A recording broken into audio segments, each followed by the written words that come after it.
Le message, nous l'avions entendu par un poste de radio qui nous avait été fourni par un oncle de l'île Dorée.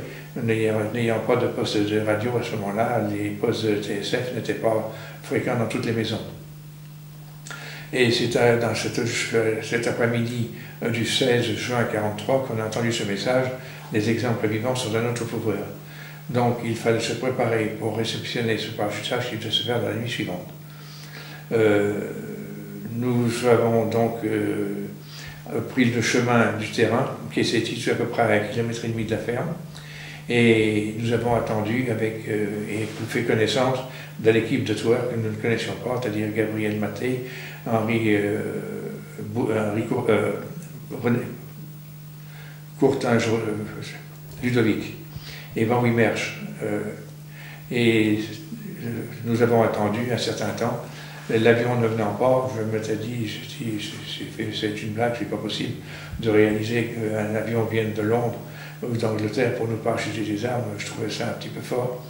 Si bien que vers 1h du matin, un ronronnement de moteur s'est fait entendre et le chef ailier a fait un signal avec sa lampe blanche et on a mis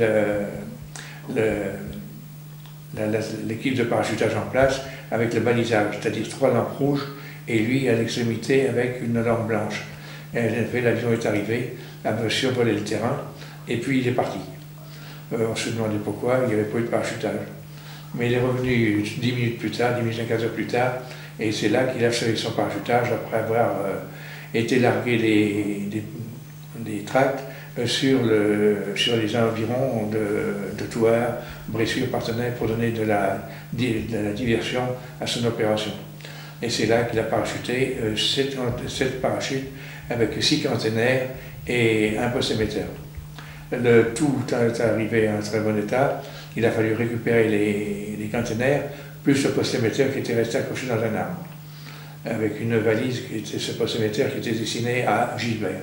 On n'a pas su exactement qui était jamais connu ce Gilbert. Et puis après avoir rassemblé ces caténaires qui sont lourds, puisqu'ils pèsent environ 180-200 kg, je suis retourné à la ferme chercher un attelage de bœufs pour pouvoir transporter les armes vers la ferme. Et ça a passé une grande partie de la nuit pour la récupération, le chargement, le transport et le déchargement.